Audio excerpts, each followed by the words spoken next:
I want you to, for a second, picture yourself aboard the SS Silver Star in June of 1947.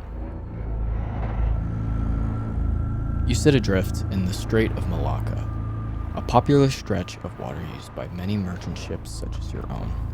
It's a calm night, not a particularly eventful day, and as you near the twilight hours of your shift operating the radio, you begin to drift off to sleep to the distant beeps and static.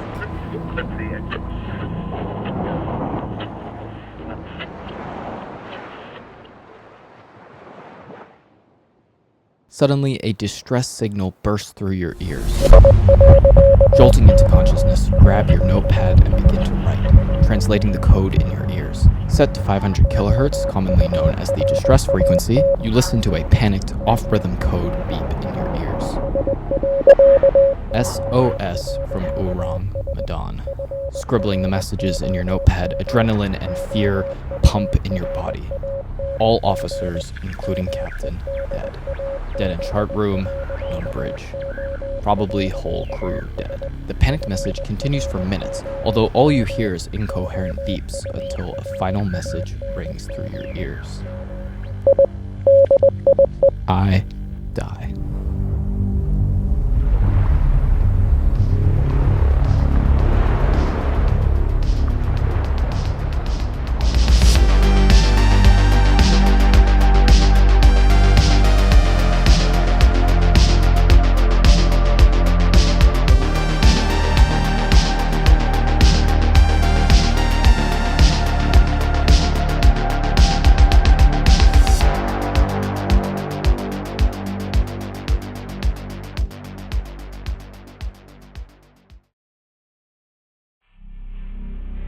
The story of the SS Ourang Medan is a story I found to be so unbelievably intriguing. Not just because it's a story about a ghost ship, but because it's about more than a ghost ship.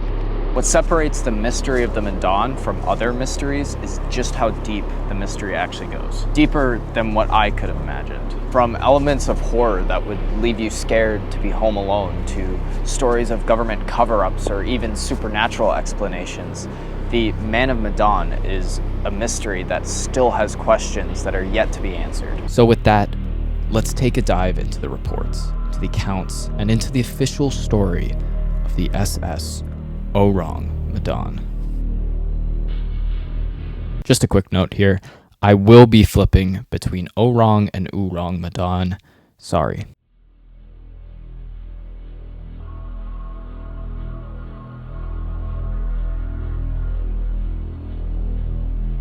Now, before we head back to that fateful night in 1947, let's take a quick detour and look at the origins of this mysterious vessel. Ourang Medan is believed to be a rough translation of the phrase Man of Medan, Medan being the largest city on the Indonesian island of Sumatra. The vessel was believed to have been of Dutch origins, and believed to have been a merchant ship traveling through the Strait of Malacca, a popular strait for vessel ships. Now, about 2 years after World War II, Indonesia and all the areas around it that were controlled by Japan during the war remained quite tense. So when the American SS Silver Star received the distress signals and tried to make any communication back with the Ourang Medan and received nothing, it was quite scary. So probably assuming the worst, they set their course to go and investigate and maybe rescue any survivors.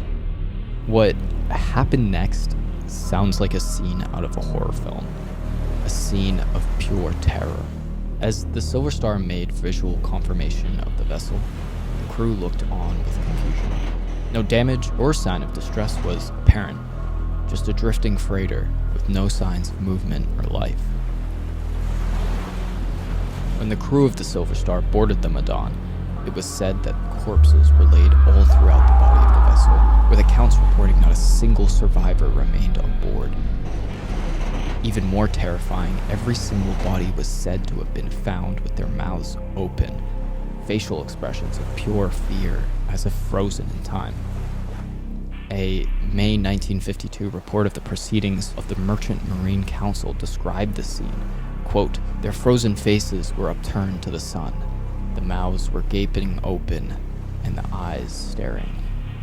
Now, interestingly enough, there was not a single report of injury, bruising, cuts, or physical struggle among the corpses. There just remained a dead crew, frozen in fear, as if trying to escape something.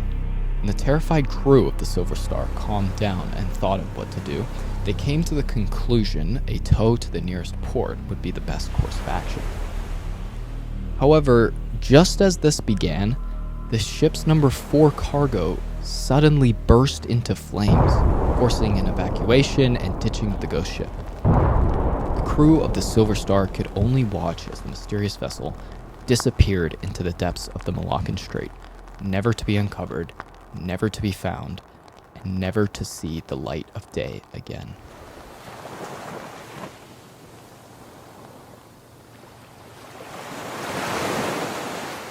Both the ship and any answers to the mystery of what actually happened on the Medan sank right there to the depths of the Indian Ocean. What exactly happened aboard the Medan and what transpired after is wrapped in so much intrigue and horror, it's as if the whole thing was written by Hollywood. And it just gets weirder the more you look into it. Small details, like the fact the Silver Star never reported this rescue attempt in their logs, or the fact we have no clue what the Ourang Medan was actually transporting, leads anyone who comes across this legend to feel shivers, as if they're discovering something they shouldn't. Or as we'll get into later, discovering something that maybe didn't even occur. So relax, put yourself at ease. Kick back, maybe put on a game of Scrabble, or... So settle down, put yourself at ease, relax, and come with me as we explore the theories of what happened that night in 1947.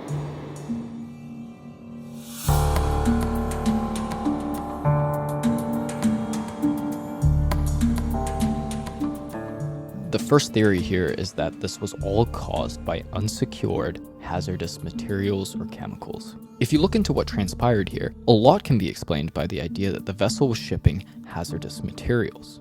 Hazardous materials that were most likely being smuggled. It's postulated that the reason the cargo of the SS Ourang Medan was unknown was due to its likely illicit nature. The Medan may have been involved in the smuggling of potassium cyanide or nitroglycerin or other toxic nerve agents that could have been left over after World War II. Proponents of this theory will tell you that mixing seawater with those chemicals will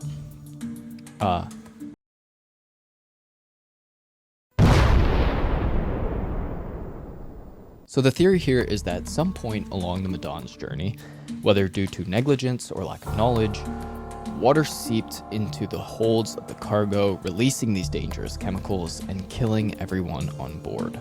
This would explain why everyone was killed so suddenly, and the odd nature of the corpses with their lack of physical damage. Chemical asphyxiation would lead to someone quickly dying, and probably lead to their corpses looking like they're gasping for air. And the Strait of Malacca was known to be a place of smuggling chemicals, especially following World War II. The black market for chemicals following the war in the area would have been very high. So yeah, we have a nice theory here. We have a theory that explains the mysterious deaths, it explains the weird explosion, and it explains the weird lack of knowledge surrounding the entire ship, all wrapped up in a nice bow. Yeah, so no, I wish. However, if you're unfamiliar with the story, I'm about to blow your mind. We're scratching the surface of something a lot deeper here. Something weirder is at work here.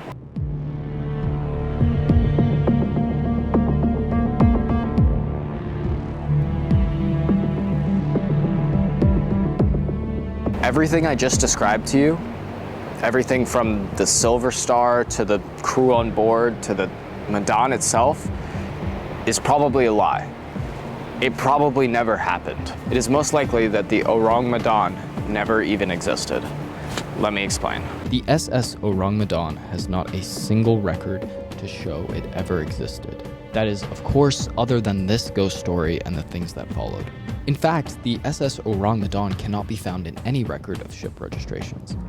And before you idiots, you morons, you charlatans, you half-wits, and you nimrods tell me it could have just gone under the radar. Just know it is literally impossible to port at any port without a registration. And remember when I told you that little story at the beginning about the SS Silver Star? That would have also been impossible. The actual Silver Star would have been in Brazil and renamed to the Santa Cecilia many years prior to 1987. 1947. 1987. Sorry, that's probably some past trauma. Is that the bite of 87? And let's also talk about that year, 1947, because that year also makes no sense. Publications and stories seem to flip-flop between the years of 1947 and 1948. And not to mention, the earliest publication pertaining to this mystery somehow came out in 1940 in an Italian paper known as the Triesta. And also, because I love to be someone who rains on parades, let's look at the evidence, or I guess lack thereof. As I previously mentioned, no registration, no documentation, but there was also no reports of wreckages, no corroborating witnesses. The only solid evidence that we have that this at all existed was a 1952 report done by the U.S. Coast Guard, known as the Proceedings of the Merchant Marine Council. Also, I die? Like, come on, really? Wait, hold up. Chemicals, ghosts? One more message. Give me one, hold on. Okay, now you can kill me.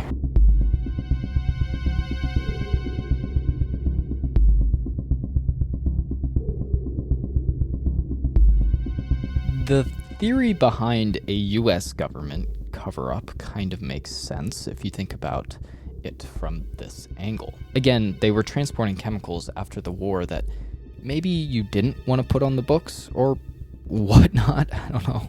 Why not give the transporting vessel a fake, unregistered name like the Ourang Medan, and when something bad happens on accident, you muddy the waters around the whole story so people don't go snooping into exactly what you were transporting or doing. Like making up different dates, making it impossible to track the ship, where it was going, getting rid of records, the whole 9 yards. But let's also talk about that whole saying of the whole 9 yards, because I believe personally that's also a government conspiracy. Why would you not say the whole 10 yards? Aren't you going for a first down? Sorry. Anyway, we know also for a fact the MK Ultra... Sorry. We know for a fact the MK Ultra program, the chemical mind control CIA project, was also started in 1953. And when was the first official government mention of the Medan? That's right, 1952. Setting up a whole ghost story about men dying and the ship mysteriously vanishing is so convenient for pushing attention away from the content of the cargo. And if the previous theory was true, how has this stayed around for so long? How was it mentioned by the Coast Guard in 52, and then again in 59 by, interestingly enough, the CIA, which we'll get to that later. Now, let's be honest here, right? Saying that the government covered the whole thing up can really explain away anything. I could probably think of a couple mysteries that I could say was covered up by the government for various reasons. Who was D.B. Cooper? Well, obviously, he was a cover-up for the government to go and search the entire Pacific Northwest and get everyone looking away from the fact that they're doing a giant search for Sasquatch. Do you see how easy that is? I'm not ruling this out, let me be clear, but I'm just saying that government cover-up is very easy.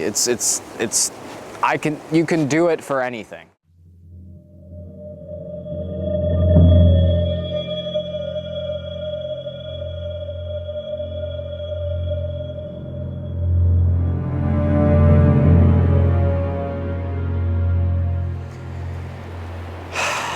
All right, fine, let's talk about it. Was it ghosts? Yes!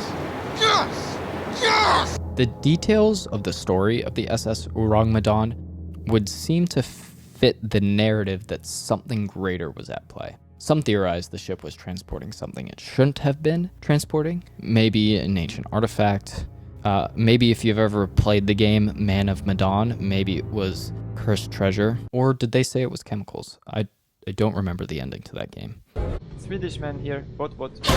Yeah, blah, blah, blah. I'm sure upon hearing the story, that little bell in your head that says unexplainable phenomenon equals supernatural started to go off. There have been loads of people who are proponents of the paranormal theory. Those who say and are convinced that the souls on board fell victim to a haunting. It would certainly make sense considering the strange state of the bodies, and of course the convenient explosion. Or even beyond ghosts, some have attributed weird details to extraterrestrials. Was the Ourang Medan a victim of something beyond our understanding? Or did they discover something they shouldn't have? And I'm not kidding about this. In a letter from the assistant director of the CIA to the director of the CIA, the assistant director goes in depth about his beliefs that the Medan was a supernatural experience, even going so far as to state the explanation of what happened to the Medan could, quote, hold the answer to many of these plain accidents and unsolved mysteries of the sea. He then goes into detail about his theories on fiery flames of the sea and how it holds historical precedent that something like this would happen, almost trying to prove the supernatural. Again, as I previously mentioned, if the SS Ourang Medan never even existed, how on earth would it end up on the desk of the assistant director of the CIA a little more than a decade later? There are so many oddities about this story that just scream something isn't right. So maybe the SS Ourang Medan goes beyond our understanding, or maybe something bigger is at play here.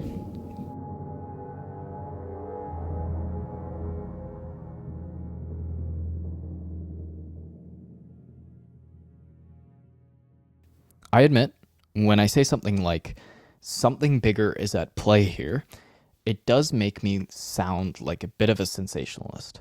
But real quick, you've heard the biggest theories around the Medan.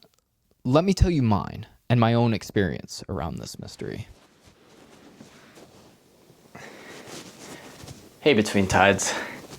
Kian here. Researching this story was really weird. It was a genuinely quite odd experience, maybe even a scary one. The fact that there was no witness testimony or evidence led to some very deep rabbit holes on some not so reliable looking websites. But it would be weird, right? Because I would look at these sketchy websites and then I would see legit newspaper clippings from back in the time that are like, yeah, no, this happened. There's just no sources on anything.